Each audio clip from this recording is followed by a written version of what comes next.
Francisco de Assis.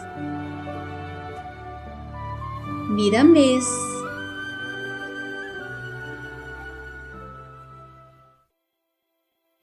Capítulo 14.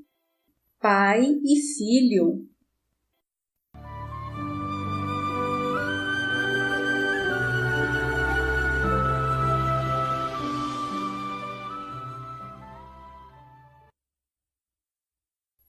E o jovem continuou: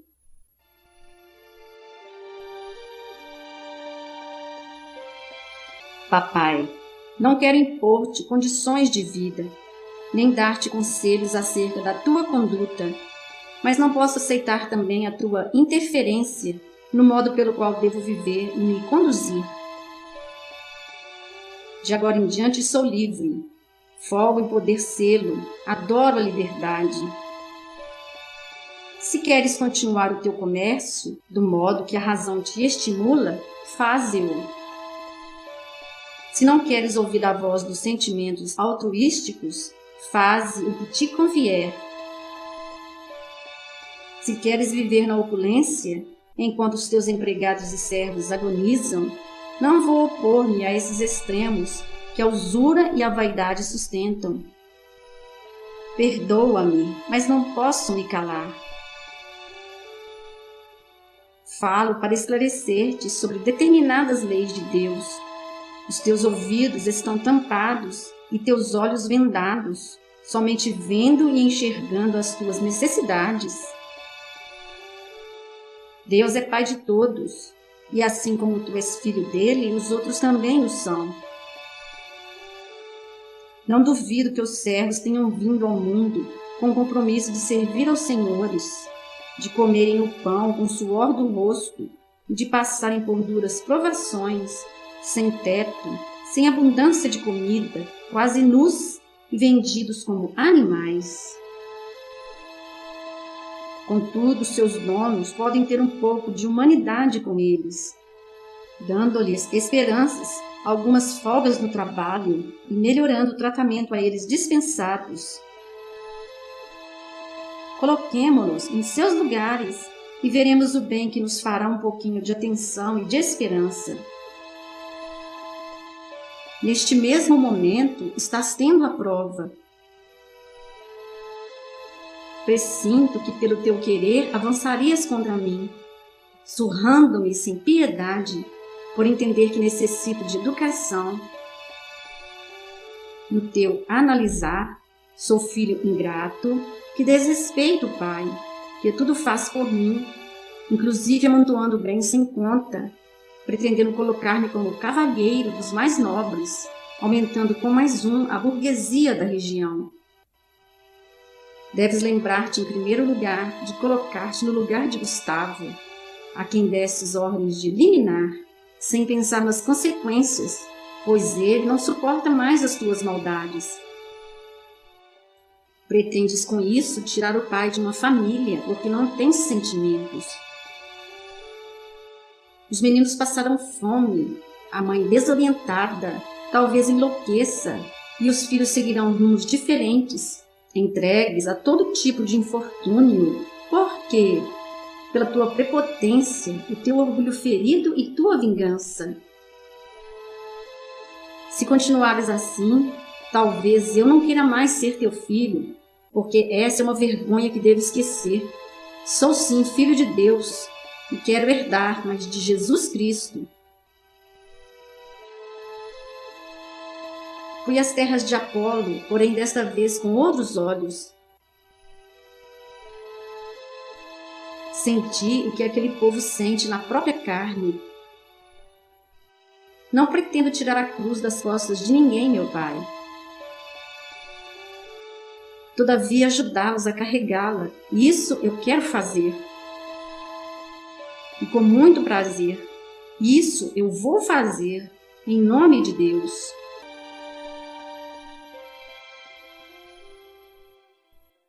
Francisco respirou profundamente, deu uma volta em torno do pai e argumentou sem cansaço.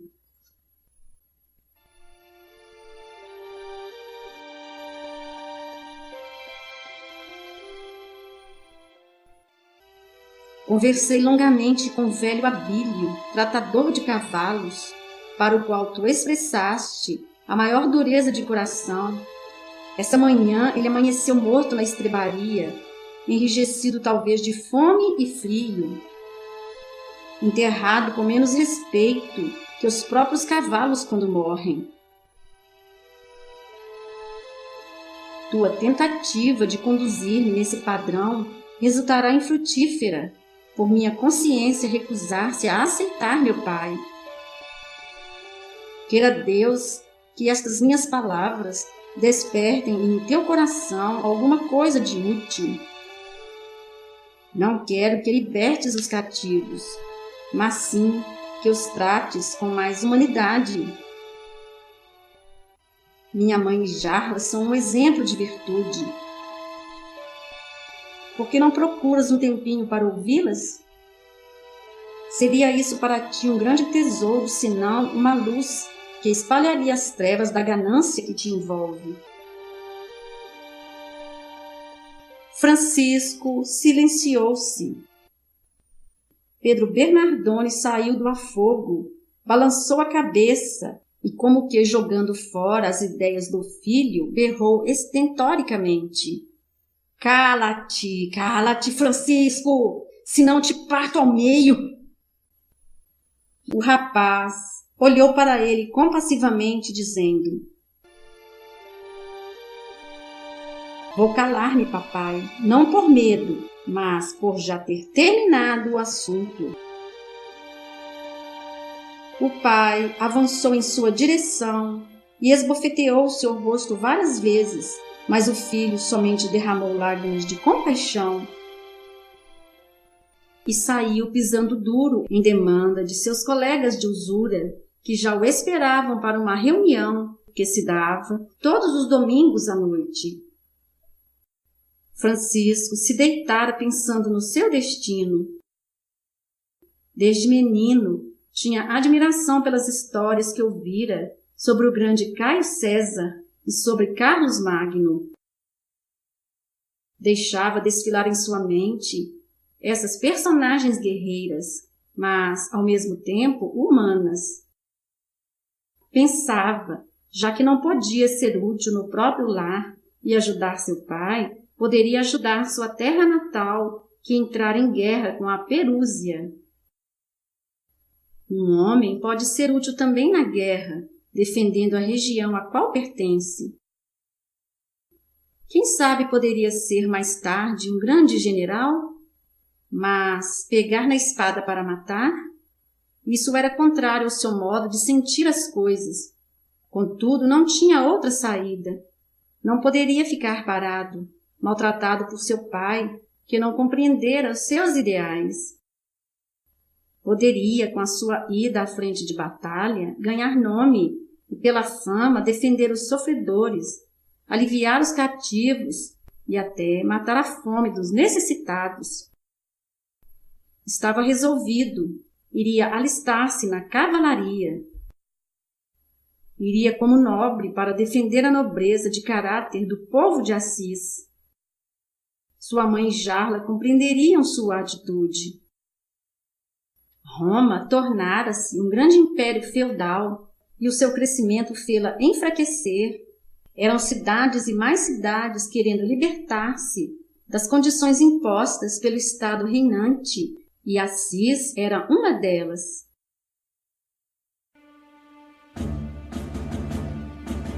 Daí a semanas, Francisco era um soldado, empunhando armas nos campos de batalha.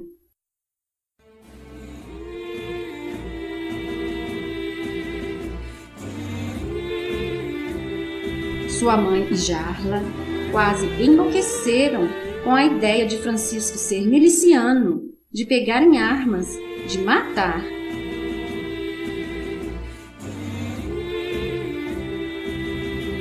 Não podiam compreender.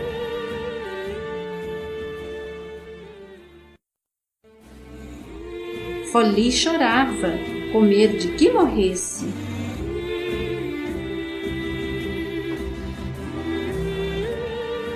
A mansão perdera a paz.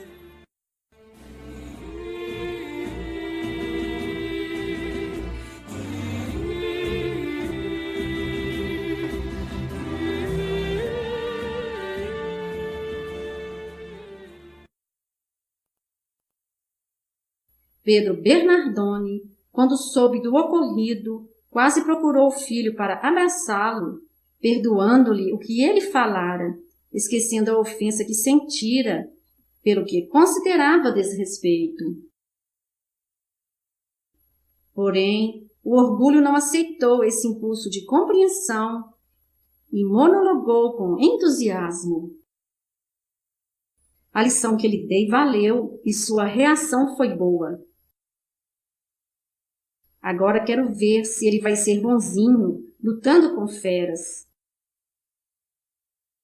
Queira Deus que algum dos peruzinos o pegue em boa hora e lhe dê uma boa sova, para que vire homem e defenda com isso os seus direitos. E deu boa gargalhada, dizendo: Tomara que isso aconteça. Depois dessa guerra vou ter um companheiro ao meu lado. Francisco, daí a tempos, recebeu um adestrado cavalo e dele fez seu grande amigo.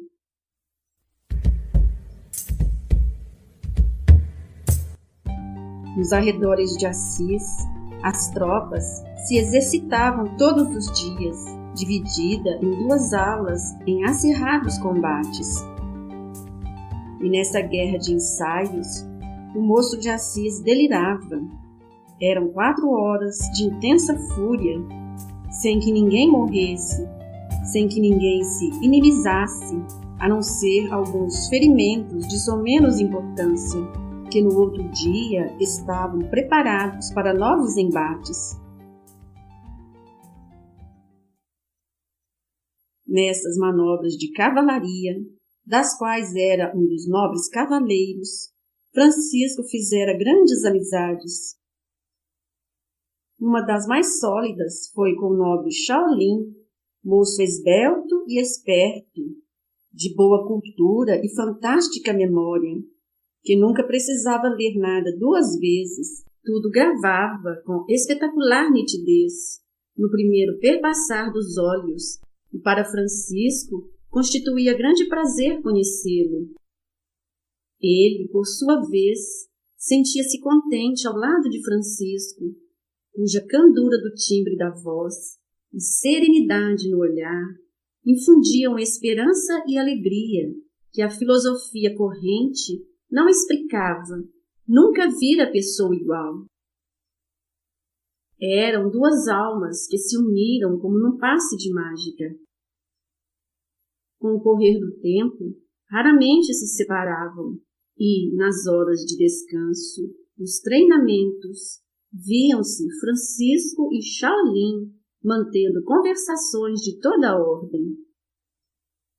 Certa feita, os 2 rapazes, depois de esticados combates nos campos de treinamento, isolaram-se como de costume. O filho de Pedro Bernardone irradiava alegria pelas vantagens que estava levando nos campos de adestramento. Francisco falava: Olha, Shaolin, nós 2 somos sementes de futuros generais. Vamos ser 2 grandes homens e ainda mais invencíveis. No decorrer da conversa, Francisco fixou os olhos no amigo e falou profeticamente: Camarada, de vez em quando sinto que já te conhecia antes. No primeiro dia em que te vi, fui tomado de um contentamento indescritível. Não sei se o mesmo aconteceu contigo, mas eu me senti feliz. Creio que, sendo verdade o que uma velha grega me falou, interrompeu Shaolin, que nós mudamos de corpo como de roupas. E não, acentuou Francisco. Sim, sim. Como sabes disso? Não sei bem, mas acredito e sinto que é verdade. Depois a própria vida tem confirmado. Assim como tu encontrastes essa grega, eu encontrei um indiano, E desde os primeiros contatos comigo, quando criança, afeiçoei-me ao seu modo de ser.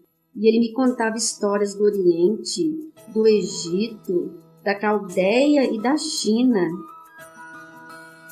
Fez-se discípulo do Cristo, como se esse mestre do Oriente fosse um Deus.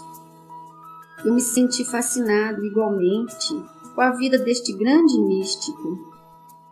Acho que ele destampou uma nova força nas mentes dos homens. Tenho saudades dos lugares por onde o Nazareno andou.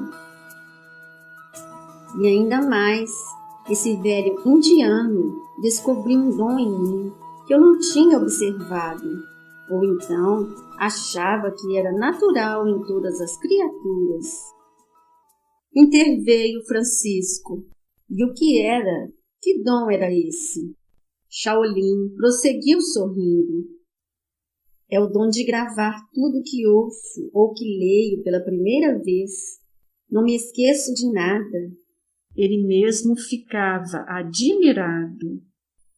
Francisco, meigo como sempre, enfiou a mão no bolso da túnica e retirou dela uma oração que sua mãe lhe dera, para que ele recitasse nas horas difíceis, e falou a Shaolin: vou ler o que aqui está escrito e depois quero que reproduzas fielmente o texto. Provarás para mim o que dizes, e se for verdade, serás um fenômeno nos caminhos da vida. Francisco leu pausadamente a súplica.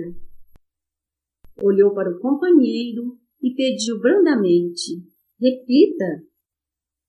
O nobre cavaleiro reproduziu fielmente toda a leitura feita pelo seu colega com expressão encantadora. Francisco foi tomado por uma emoção que os recursos da escrita não podem explicar. Era verdade o que Shaolin falara. Embriago-me com estas coisas misteriosas, disse Francisco. Eu não consigo, como tu, Shaolin, gravar na mente tudo que leio. No entanto, se prestar a atenção no que quero, logo me conscientizo, sem que eu mesmo saiba o motivo desta percepção. Para mim é segredo. Parece-me que leio tudo o que quero dentro de mim. Shaolin também admirou-se, pois esse dom de Francisco era mais importante do que o seu. Bastava concentrar-se no que queria e logo vinha a revelação. Queria igualmente uma prova. E estampou-se na sua fisionomia interesse de conhecer mais acerca dos dons de seu companheiro, que poderiam ser muitos, pelo que sabia das coisas invisíveis relatadas pelo seu mestre indiano. E pensou firmemente no nome de seu mestre, que somente ele sabia, e falou a Francisco: para que eu não tenha dúvidas sobre a qualidade que acabas de dizer, em que estou pensando agora? O filho de Dona Picalinho cerrou os olhos, concentrou-se firmemente na pergunta do soldado Shaolin e disse sorrindo: estás pensando no teu mestre indiano, que se chama Dalan Poliano, de quem somente tu sabes o nome. Shaolin empalideceu de emoção.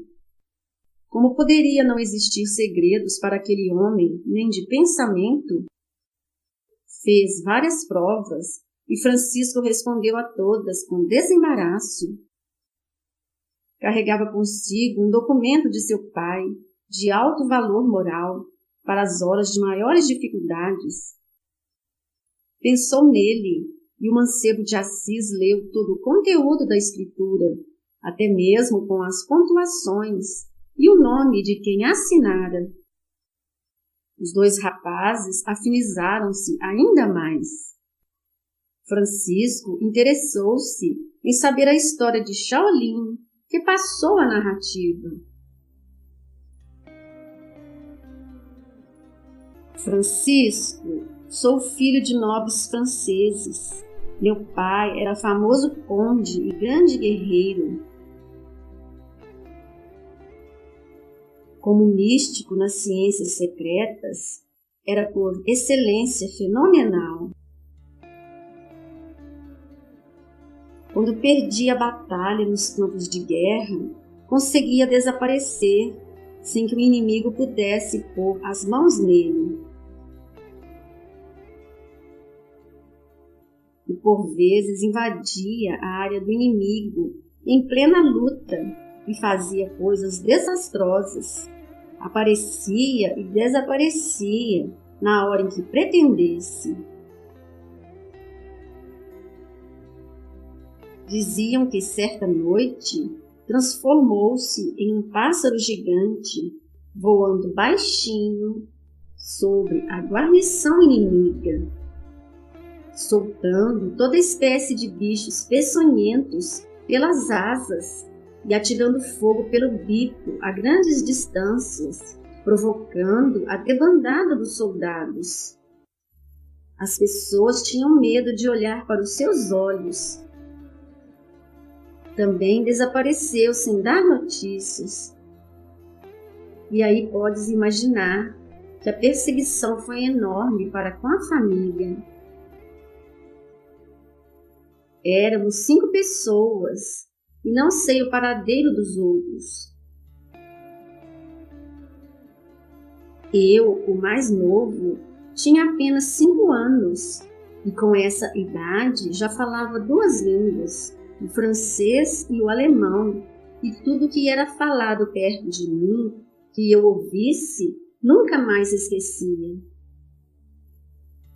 Um político italiano que visitava a França, sabendo das minhas qualidades, interessou-se por mim, empenhando-se para que eu fosse com ele para Roma, encarregando-se de fazer de mim um homem de letras. Foi dessa maneira que vim para a Itália. Com 7 anos eu lia qualquer texto em latim e italiano. A casa onde eu morava era muito visitada pelos dons que eu possuía. Quando cresci, fiz uma viagem ao Oriente e gostei imensamente. Passando por Assis, resolvi ficar algum tempo. Como sou aventureiro e amante da justiça, achei que deveria alistar-me neste pelotão para defender esta cidade de quem tanto gosto e admiro. Talvez o motivo verdadeiro seja outro, e aqui estou. Quando te vi, compreendi que já éramos antigos companheiros, mistério que muito me agrada. Francisco ouvia tudo admirado. Quando deram por si, já era tarde. Os cavalos sabiam o caminho do quartel e voltaram sozinhos, e os 2, como não tinham outro jeito, regressaram a pé, conversando sobre assuntos altamente elevados, esquecendo que o interesse deles, como soldados, era a guerra e a defesa de Assis. Shaolin, sem que soubesse claramente, era um dos 200 discípulos que desceram à terra com Francisco, com a sagrada missão de ajudar e sustentar os preceitos do Cristo às suas alturas primitivas. Esperavam o toque dos clarins celestiais para pôr em ordem as armas, que não eram espadas para matar irmãos, mas a palavra para dar vida às criaturas, levantar os caídos, dar pão aos famintos, curar os enfermos e dar paz aos atribulados. Numa madrugada, a mansão de Pedro Bernardone se movimentou. Era a partida de Francisco para os campos de batalha, e somente seu pai irradiava alegria. Achava que faltava ao seu filho aquela experiência, para ser um nobre verdadeiro, para ser um economista à altura dos Bernardoni.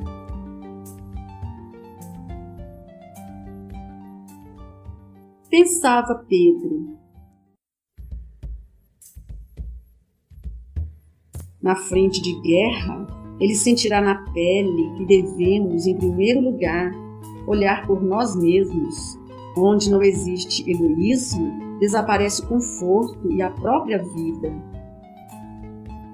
Temos na terra de pensar no dia de amanhã, e para isso temos de fazer alguma coisa hoje. Essa filosofia barata, que encontramos em abundância entre gregos e romanos, desaparece na vida prática, principalmente nas lutas de corpo a corpo, em defesa dos patrimônios coletivo e pessoal. Vamos esperar.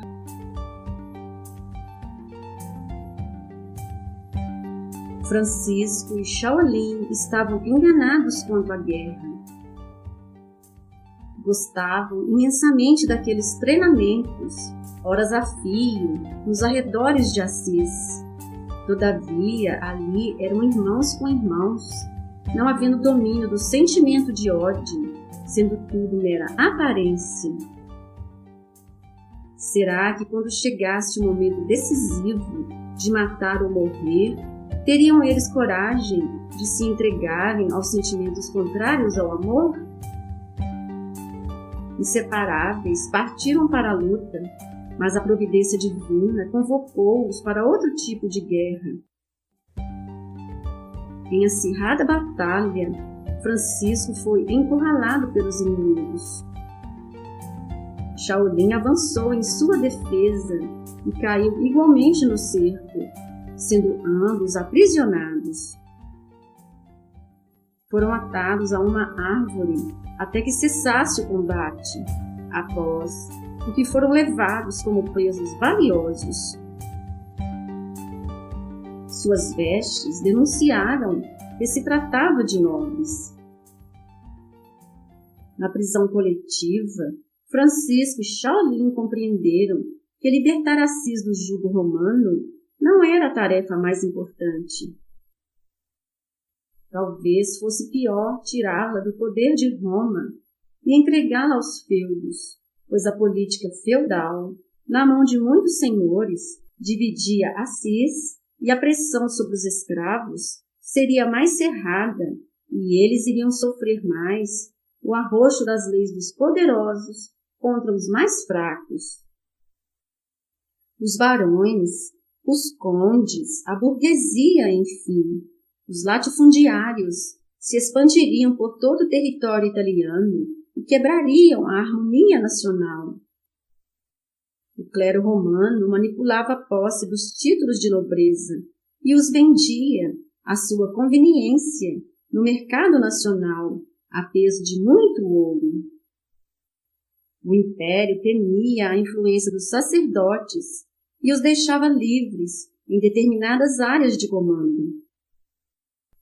Francisco e Shaolin, conversando demoradamente na prisão, encontraram a ponta da meada dos seus deveres.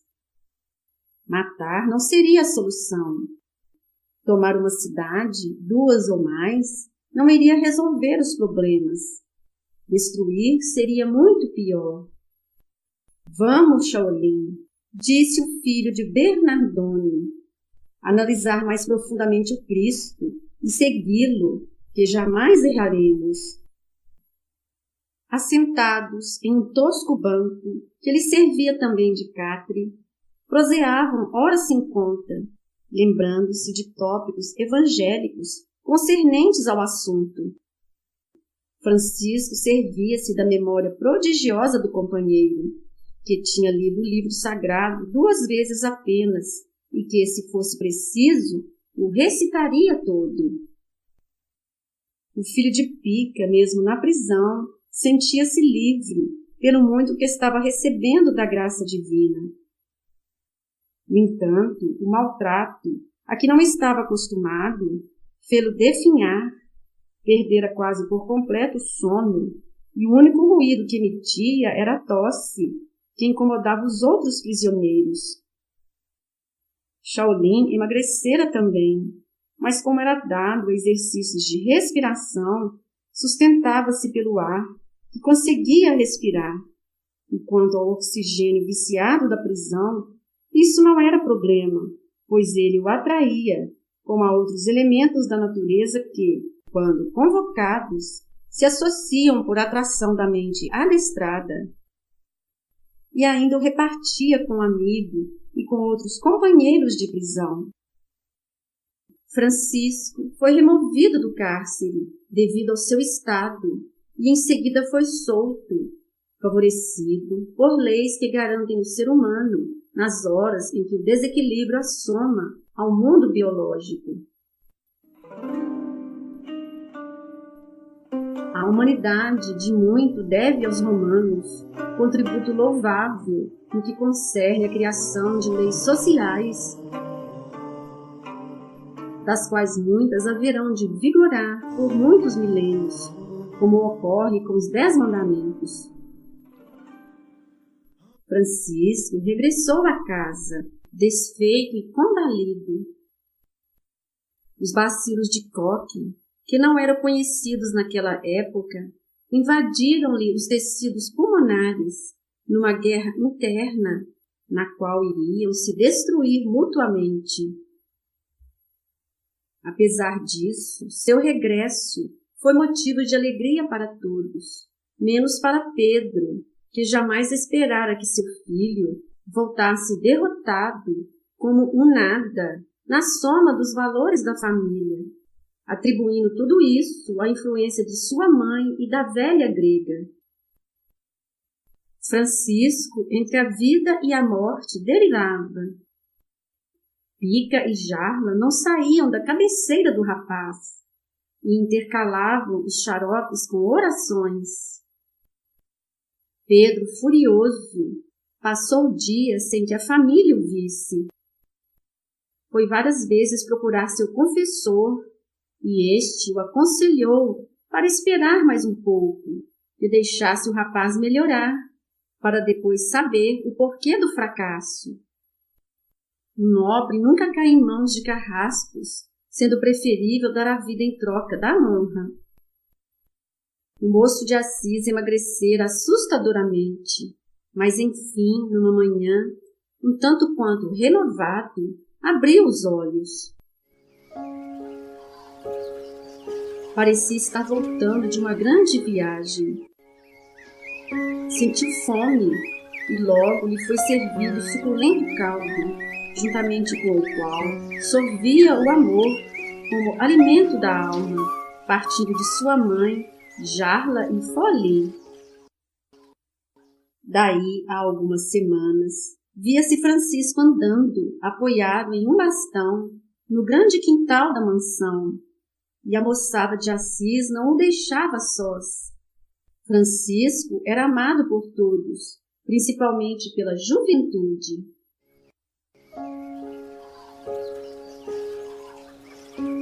Já refeito, recomeçara suas andanças a cavalo pelos arredores de Assis, sentindo e entendendo a natureza.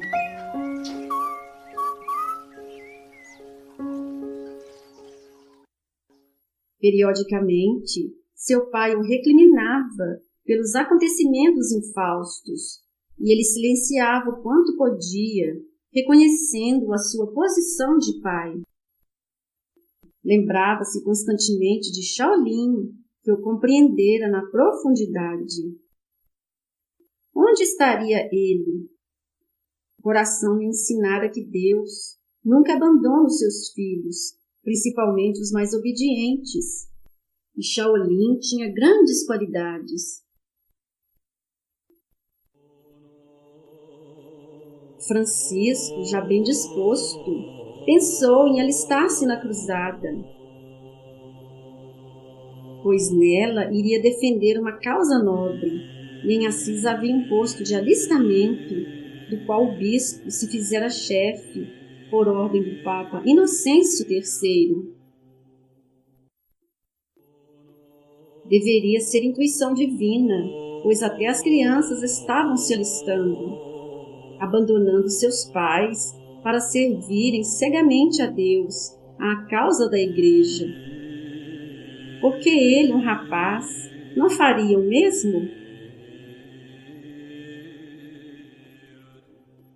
E daí a dias figurava o nome de Francisco no grande livro rubricado por Inocêncio III, com os emblemas da cruz e da espada gravados na capa. E quando alguém folheava as páginas para que Francisco assinasse como o primeiro passo do brado de guerra de mais um filho de Assis, este espantou-se ao ler rapidamente o nome de Shaolin em folha contígua. Já se havia listado seu grande amigo. Seu coração pulsou com mais interesse para lutar contra os turcos e expulsá-los das terras santas, esplendendo o nome do Cristo nas páginas da história, como sendo o maior mestre de todos os tempos. Por Jesus, daria a vida sorrindo. Morrer por Cristo era um prazer maior. E agora, onde encontrar Shaolin? Deveria apressar-se, pois era provável que estivesse em Veneza, pois de lá iriam partir as primeiras levas dos soldados de Deus. Fim do capítulo. O Senhor te abençoe e te guarde. Mostra-te o seu rosto e tenha misericórdia de ti. Volte para ti o seu olhar e lhe conceda a paz.